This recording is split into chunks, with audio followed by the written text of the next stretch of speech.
এদিকে বিস্ফোরক শিশির অধিকারী, জেলায় তৃণমূলকে আনা বড় ভুল বলে দাবি।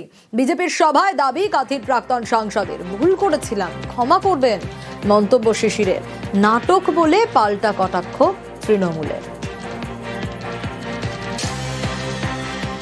এই মাটি ছুঁয়ে আপনাদের কাছে ক্ষমা করে দিবেন।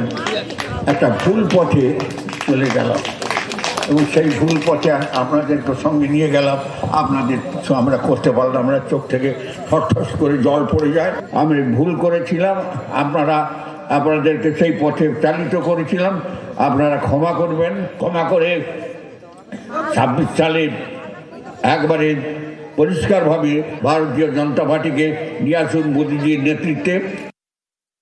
শিশিরবাবু বর্ষিয়ান মানুষ, দীর্ঘদিনের রাজনীতিবিদ, অভিজ্ঞ মানুষ, কিন্তু এই ধরনের কথা বলে মানুষের কাছে ক্ষমা চাইব বলে নাটক করলে মানুষ ক্ষমা করেন না। তৃণমূল থেকে আপনারা প্রচুর সম্মান পেয়েছেন, পদ পেয়েছেন। তৃণমূল যেটা দিয়েছেন, মমতা বন্দ্যোপাধ্যায়ের জন্য আপনি যেটা পেয়েছেন, সেটার জন্য ধন্যবাদটাই থাক।